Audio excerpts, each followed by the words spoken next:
Welcome to this class of Advanced Calculus for BSc second year students. I am Dr. Priya Solomon, Associate Professor in Department of Mathematics at Government Mira Girls College, Udaipur. The topic for today will be the derivative. सबसे पहले हम derivative या अवकलज को define करेंगे. तो derivative of a function at a point या किसी बिंदु पर अवकलज की परिभाषा देखिए. इसके लिए f लेते हैं real valued function defined in A B और c हमने कोई पॉइंट लिया है a एंड b के बीच में. तो फंक्शन f कहलाएगा differentiable at x is equal to c. मतलब ये कहलाएगा c belonging to A B पर अवकलनीय यदि ये limit x tending to c fx minus fc upon x minus c परिमित रूप में विद्यमान हो. दैट मीन्स ये लिमिट एग्जिस्ट करे एंड फाइनाइट हो. इसी कंडीशन को दूसरी तरह से मॉडिफाई करके भी लिखा जा सकता है. हम ऐसा लिख सकते हैं कि limit x tending to c fc plus h minus fc divided by h this limit exist finitely. तो आपका फंक्शन कहलाएगा differentiable at x is equal to c. अगर ये लिमिट फाइनाइटली एग्जिस्ट करती है दैट मीन्स ये परिमित रूप में विद्यमान है तो ये कहलाती है डेरिवेटिव और differential coefficient of f at x is equal to c. और इसको हम डिनोट करते हैं by the symbol f dash c या dfx by dx at x is equal to c. Derivative की डेफिनेशन में आपने देखा था x was tending to c, मतलब x c को अप्रोच कर रहा है. अब c को अप्रोच करने के दो तरीके हो सकते हैं. c को अप्रोच किया जा सकता है फ्रॉम लेफ्ट हैंड साइड या राइट हैंड साइड. उसकी बेसिस पे आपको मिलते हैं left hand derivatives and right hand derivatives.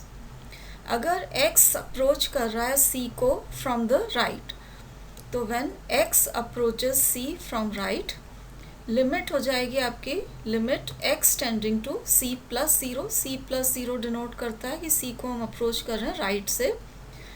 fx minus F C upon x minus c या इसी लिमिट को दूसरी तरह से भी आप लिख सकते हैं limit h tending to 0 where h is greater than 0 fc plus h minus fc upon h.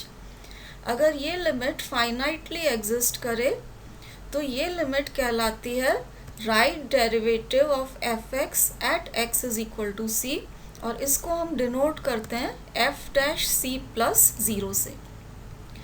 अगर x अप्रोच कर रहा है c को लेफ्ट हैंड साइड से तो ये limit x tending to c minus zero left से अप्रोचिंग को डिनोट करता है fx minus F C upon x minus c या इस लिमिट को लिखा जा सकता है limit h tending to 0 h greater than 0 f c minus h minus F C divided by minus h. अगर ये लिमिट फाइनाइटली एग्जिस्ट करे तो ये कहलाती है left derivative of fx at x is equal to c और इसे denote किया जाता है f dash c minus zero से. तो ये आपके left hand and right hand derivatives हैं. हमने डिफरेंशिएबिलिटी एट अ पॉइंट की डेफिनेशन देखी. c पर फंक्शन डिफरेंशिएबल कब होगा इसकी डेफिनेशन आपने देखी. अब नेक्स्ट हम देखेंगे डिफरेंशिएबिलिटी इन एन इंटरवल. मतलब किसी अंतराल में आपका फलन अवकलनीय या डिफरेंशिएबल कब कहलाएगा. अब इंटरवल्स दो तरह के हो सकते हैं open intervals and closed intervals. तो बारी बारी से हम देखते हैं. फर्स्ट हम देखेंगे differentiability in an open interval A B. ये विवृत अंतराल में फलन अवकलनीय कब कहलाएगा. तो ओपन इंटरवल में फंक्शन डिफरेंशिएबल कहलाता है अगर ये डिफरेंशिएबल हो a and b के हर पॉइंट पे. तो if it is differentiable at each point of the open interval A b function will be called differentiable in the open interval A b. तो differentiability की डेफिनेशन आप लगाइए. अगर limit x tending to c F x minus F C upon x minus c, ये limit अगर exist करती है finitely for all point c belonging to the open interval A b, तो फंक्शन इस पूरे इंटरवल ए बी में differentiable कहलाएगा। Next हम देखेंगे differentiability in a closed interval A b, संवृत अंतराल में अवकलनीयता। अब संवृत अंतराल में देखिए एंड पॉइंट्स इंक्लूडेड होते हैं, तो अगर function closed interval A B में डिफाइंड है तो एंड पॉइंट्स आपके ए बी हैं, ए के लेफ्ट में हम नहीं जा सकते हैं, बी के राइट में नहीं जा सकते हैं। तो डिफरेंशिएबल इन क्लोज्ड इंटरवल होने के लिए फंक्शंस क्या क्या कंडीशन सेटिस्फाई करेगा, ये देखिए। फंक्शन डिफरेंशिएबल होना चाहिए ओपन इंटरवल ए बी में। सेकंड कंडीशन है कि ए पॉइंट पे राइट डेरिवेटिव एफ डैश ए प्लस ज़ीरो मस्ट एग्जिस्ट, मतलब ए पॉइंट पे सिर्फ आपको राइट हैंड डेरिवेटिव देखना है, क्योंकि ए पॉइंट के लेफ्ट में फंक्शन डिफाइंड नहीं है। इसी तरह से अगर लेफ्ट डेरिवेटिव एग्जिस्ट कर रहा है बी पॉइंट पे, तो F dash B minus zero exist कर रहा है, क्योंकि बी पॉइंट के राइट में फंक्शन डिफाइंड नहीं है, इसलिए बी पर हम सिर्फ लेफ्ट डेरिवेटिव देखेंगे। तो ए पर राइट डेरिवेटिव और बी पर लेफ्ट डेरिवेटिव एग्जिस्ट करे और ओपन इंटरवल ए बी में फंक्शन हर पॉइंट पे डिफरेंशिएबल हो, तो फंक्शन कहलाएगा differentiable in closed interval A B. अब हम देखते हैं necessary condition for the existence of derivative. तो उसके लिए थ्योरम देखिए, फंक्शन f दे रखा है which is defined on a B, और साथ में दे रखा है function is differentiable at c belonging to A b. अगर function differentiable at c belonging to A b, तो थ्योरम कहती है then the function is continuous at c but the converse is not necessarily true. तो theorem कह रही है कि अगर फंक्शन डिफरेंशिएबल है c पर, तो ये कंटिन्यूअस होगा c पर, लेकिन विलोम का सत्य होना आवश्यक नहीं है। डिफरेंशिएबल होने पे फंक्शन कंटिन्यूअस होता है, कंटिन्यूअस होने पे डिफरेंशिएबल हो ऐसा ज़रूरी नहीं है। तो अगर ए बी में परिभाषित फलन f c पर अवकलनीय है, तो यह c पर आवश्यक रूप से संतत होगा, किंतु विलोम का सत्य होना आवश्यक नहीं है। यह आपके थ्योरम का स्टेटमेंट हो गया। अब प्रूफ पे आते हैं। थ्योरम में हमें दे रखा है कि function is differentiable at x is equal to c। अब c पर डिफरेंशिएबल है तो डिफरेंशिएबिलिटी की डेफिनेशन लगाते हैं। Limit x tending to c F x minus F C upon x minus C, this will exist finitely, और इसको हम डिनोट करेंगे एफ डैश सी से। अब F x minus F C को हम ऐसे लिख सकते हैं, इसको मल्टीप्लाई एंड डिवाइड किया हुआ है x माइनस सी से, तो ये आपस में कैंसिल हो जाएंगे x माइनस सी। तो this has been written as f x minus F C upon x minus c and again multiplied by x minus c, where x is not equal to c। अब दोनों तरफ आप limit ले लीजिए as x tends to c, तो left hand side हो जाएगी आपकी limit x tending to c F x minus F c, और राइट हैंड साइड में, क्योंकि right hand side is product of two functions, तो लिमिट आपके प्रोडक्ट में फॉर्म में हमने लिखी है, limit of first function multiplied by limit of second function. जब आप लिमिट लेंगे तो ये वाला जो पोर्शन है, जैसा कि हमने ऊपर देखा था, इसको हम रिप्रेजेंट कर रहे हैं एफ डैश सी से, तो ये portion this will be equal to F dash सी। और सेकंड पार्ट जो था, इसमें आप लिमिट लेंगे as x tending to c, तो ये लिमिट हो जाएगी आपकी 0 के बराबर। तो ये आपके पास राइट हैंड साइड आ गई f dash c multiplied by 0 which is equal to 0। अब राइट हैंड साइड 0 है, लेफ्ट हैंड साइड को आप दो पार्ट्स में ब्रेक कर लीजिए, limit of the difference is equal to difference of the limit, तो ये हो जाएगा आपके पास limit x tending to c F x, जो कि हमने यहाँ लिखा है। और इस पोर्शन में क्योंकि x है ही नहीं, तो इसको हम राइट हैंड साइड पे एज सच ट्रांसफ़र कर सकते हैं। ये हो गया आपके पास एफ सी के बराबर। तो ये रिजल्ट अपने पास आ रहा है कि limit of the function f x is equal to value of the function at x is equal to सी, और यही आपकी कंटिन्यूटी की कंडीशन होती है। तो limit of the function is equal to value of the function at x is equal to c, क्योंकि continuity check करने के लिए हम क्या करते हैं, लेफ्ट लिमिट राइट लिमिट निकालते हैं, अगर वो वैल्यू के बराबर आ जाए तो हम कहते हैं फंक्शन इज कंटिन्यूअस। तो यहाँ यही हुआ है, limit of the function value of the function के बराबर आ गई है, तो हम कह सकते हैं function is continuous at x is equal to सी। तो हमने देखा कि फंक्शन डिफरेंशिएबल अगर है तो वो कंटिन्यूअस होगा। अब इस थ्योरम का कन्वर्स हमेशा सही होना ज़रूरी नहीं है, ये हम एक एग्जाम्पल के मदद से बता सकते हैं। अगर हम फंक्शन को लें f x is equal to mod x, तो ये एक ऐसा फंक्शन है जो कि x इज इक्वल टू 0 पर कंटिन्यूअस तो होता है लेकिन डिफरेंशिएबल नहीं होता है। तो हर कंटिन्यूअस फंक्शन का डिफरेंशिएबल होना ज़रूरी नहीं है, और ये कैसे होता है ये हम देखते हैं अब नेक्स्ट। अब ऐसे फंक्शन का एग्जाम्पल देखेंगे जो कंटिन्यूअस तो है लेकिन डिफरेंशिएबल नहीं है। तो फंक्शन यहाँ लिया हुआ है f x is equal to mod x, हम शो करेंगे कि x इज इक्वल टू 0 पर कंटिन्यूअस है लेकिन डिफरेंशिएबल नहीं है। तो कंटिन्यूटी चेक करने के लिए सबसे पहले हम निकाल रहे हैं value of the function at x is equal to 0। तो f0 this is mod 0 which is equal to 0।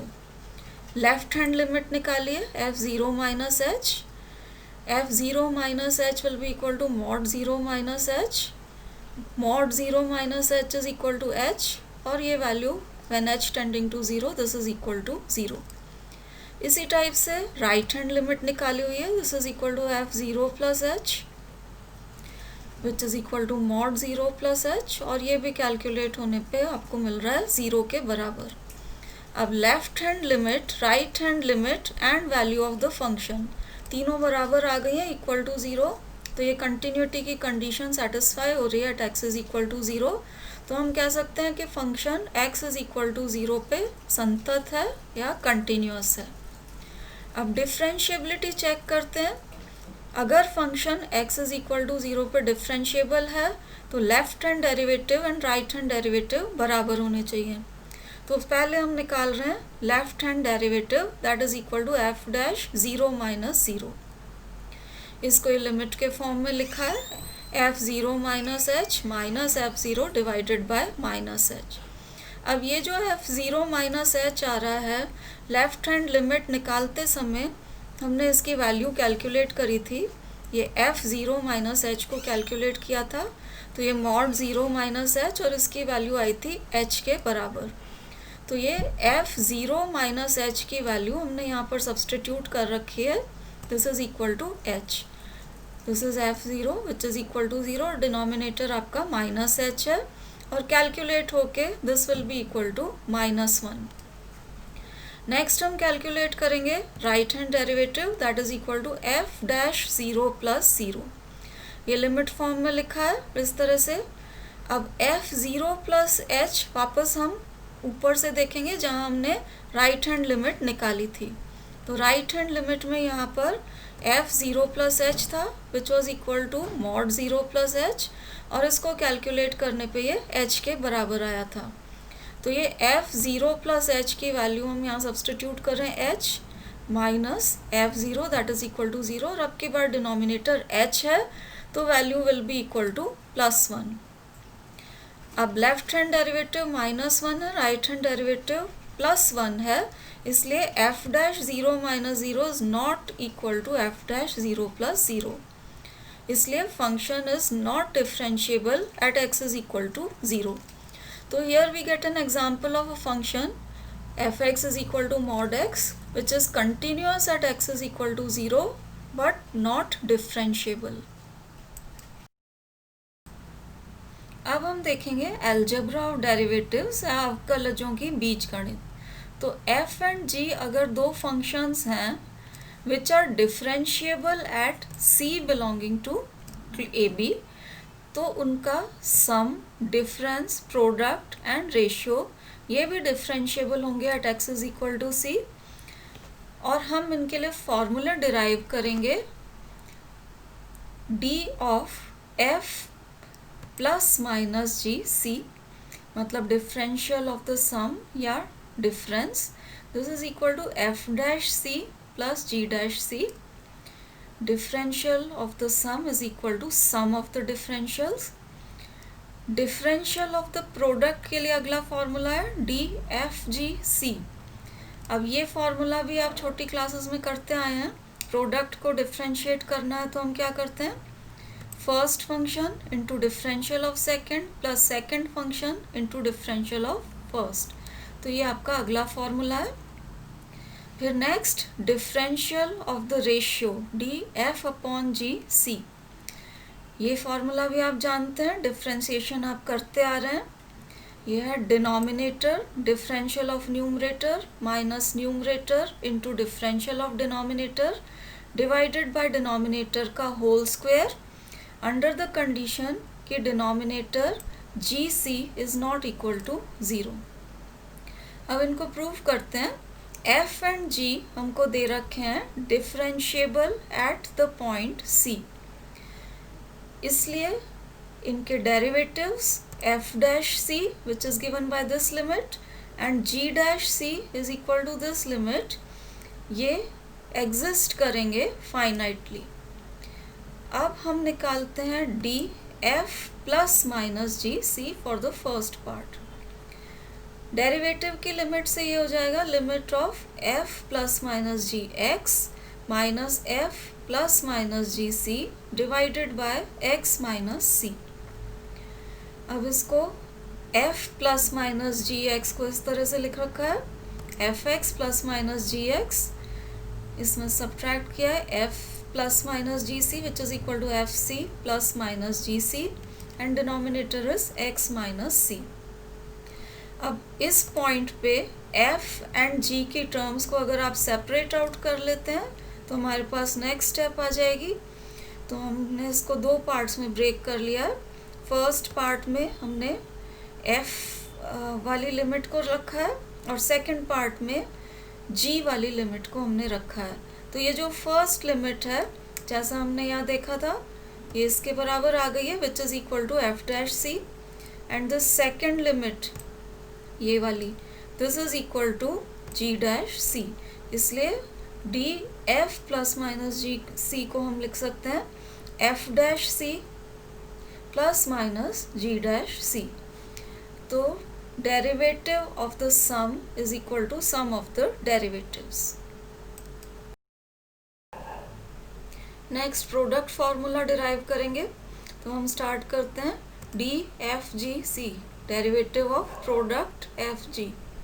Definition लगाइए तो this will be equal to limit x tending to C F G x minus F ji C divided by X minus सी। अब ये जो F G x and F G C है इनको product में break करके लिखा हुआ है। एफ जी एक्स को लिखा है f x g x and F G c is f c g c. Next step में हमने f x g x first term को एज सच रखा है। फिर ये वाली टर्म माइनस एफ सी जी एक्स हमने अपनी तरफ से इंट्रोड्यूस की है और इसको एडजस्ट करने के लिए प्लस एफ सी जी एक्स लिखा है ताकि ये नेगेटिव और पॉजिटिव आपस में कैंसिल हो जाएंगे। और लास्ट टर्म आपकी पिछली स्टेप से एज सच है minus F c g c. Next step में फर्स्ट टू टर्म्स में से इन दोनों टर्म्स में से जी एक्स को कॉमन निकाल रखा है। तो जी एक्स कॉमन निकलने के बाद you get f x minus F c और लास्ट टू टर्म्स में से एफ सी कॉमन निकल के you get G x minus ji C. अब इसको लिमिट्स में ब्रेक कर लेते हैं। तो अगली स्टेप में ही आ जाएगा limit X tending to C ji X into limit X tending to C F x minus F C upon x minus C और ये जो लिमिट आई है this is F dash C. Next part में आपके पास आएगा limit of X tending to C F C में क्योंकि एक्स इन्वॉल्व नहीं है तो इसमें हमें लिमिट लिखने की ज़रूरत नहीं है। ये आएगा limit X tending to C ji x minus ji C upon x minus C. This limit has been written as ji dash सी और ये एफ सी आपका एज सच। तो अपना फॉर्मूला आ गया, differential of the product is first function into differential of second, फिर second function into differential of first. इसी type से रेशियो फार्मूला डिराइव कर रखा है डी एफ अपॉन जी सी। इसको एज ए लिमिट हमने एक्सप्रेस किया, F upon G x and F upon जी सी को F X upon G X और ये एफ सी अपॉन जी सी के फॉर्म में लिख रखा है। न्यूमरेटर पार्ट में एलसीएम आ जाएगा आपके पास जी एक्स जी सी, जो कि यहाँ नीचे सिंप्लीफाई करके लिखा हुआ है। न्यूमरेटर पार्ट हो जाएगा आपका एफ एक्स जी सी माइनस एफ सी जी एक्स। अब एफ एक्स जी सी मतलब फर्स्ट टर्म को अगली स्टेप में एज सच रिटेन किया है, minus F c g c ये टर्म हमने अपनी तरफ से इंट्रोड्यूस किया और इसको एडजस्ट करने के लिए plus F c g C यहाँ पर लिखा है। लास्ट टर्म पिछली स्टेप से एज सच आई है। अब इन दोनों टर्म्स में से जी सी कॉमन निकालेंगे अगली स्टेप में और इन दोनों टर्म्स में से एफ सी कॉमन निकलेगा। तो कॉमन निकालने के बाद you get this next step, g c common first two terms में से और f c common last two terms में से। अब इसको लिमिट्स में limit of the product is equal to product of the limits होता है, तो वो रूल लगा के हमने इसको ब्रेक कर लिया है। तो ये आपकी लिमिट इस तरह से आ गई है। फर्स्ट लिमिट आई है limit of 1 upon G X G C and multiplied by G C. यहाँ लिमिट नहीं लगी है क्योंकि इसमें एक्स इन्वॉल्व नहीं है, इसमें लिमिट लगेगी एक्स टेंडिंग टू सी क्योंकि इस फंक्शन में एक्स इन्वॉल्व है। अब ये जो लिमिट आई है this is nothing but F dash सी, और यहाँ पर एफ सी कॉमन निकालने के बाद ये जो लिमिट आई है दिस इज जी डैश सी।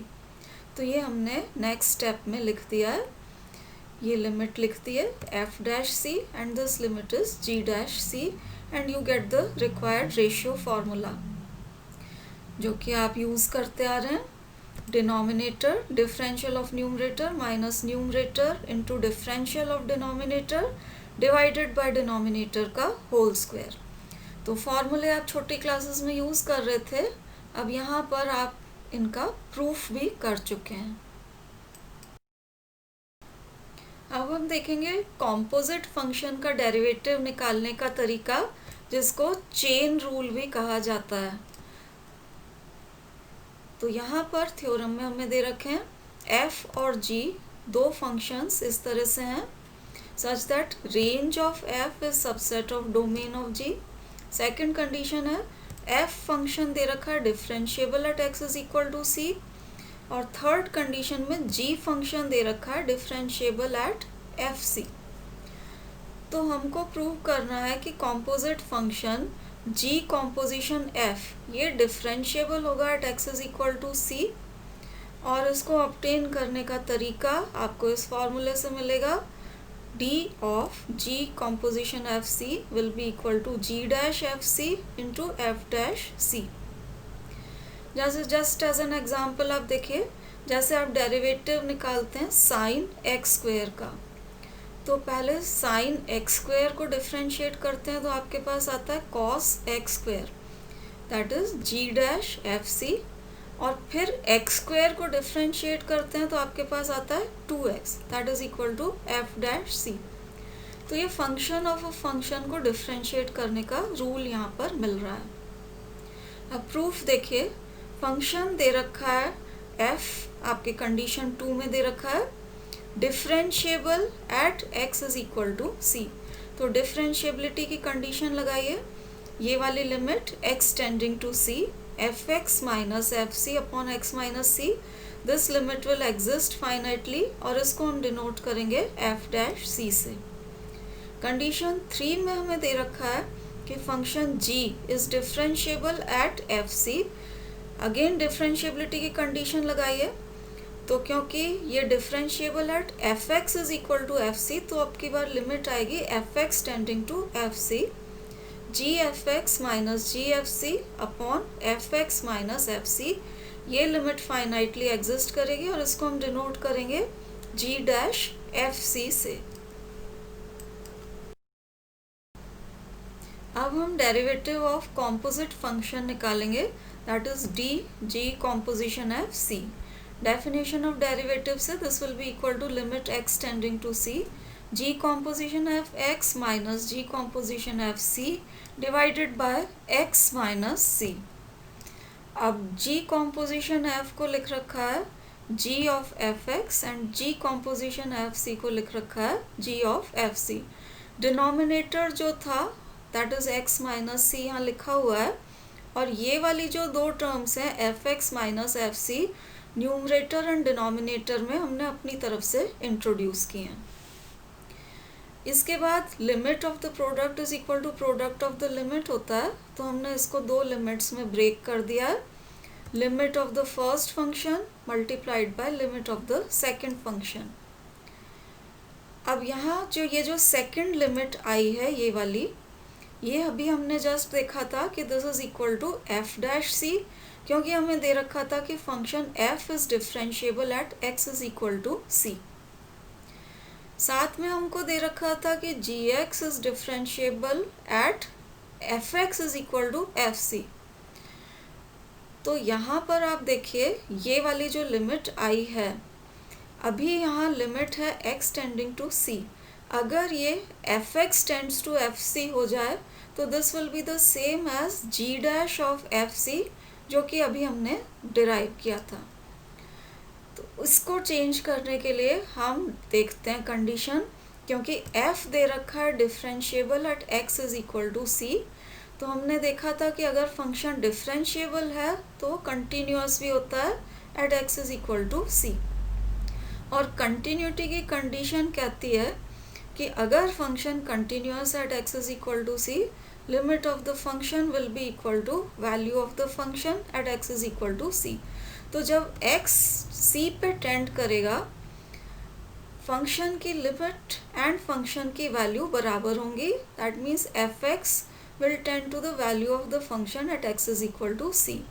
तो आप x टेंडिंग टू c लिखें, this is equivalent to F x tending to F C because the function is continuous at x is equal to सी। तो अब ये जो ऊपर लिमिट अपने पास आ रही थी x टेंडिंग टू c, इसको हम अगली स्टेप में मॉडिफाई कर देते हैं F x tending to F C में, क्योंकि function continuous at x is equal to सी और बाकी पोर्शन हमने एज सच रखा है। अब ये लिमिट मॉडिफाई करने के बाद ये वाली जो आपकी फर्स्ट लिमिट है, this becomes g dash F c. Second limit आपको बताया ही था, दिस इज एफ डैश सी, और ये आपका चेन रूल फॉर डेरिवेटिव आ गया। Derivative of g composition F c is equal to g dash F c multiplied by f dash c. This completes our discussion on derivatives. अगले lecture में हम derivatives की कुछ प्रॉब्लम्स डिस्कस करेंगे। Thank you for watching.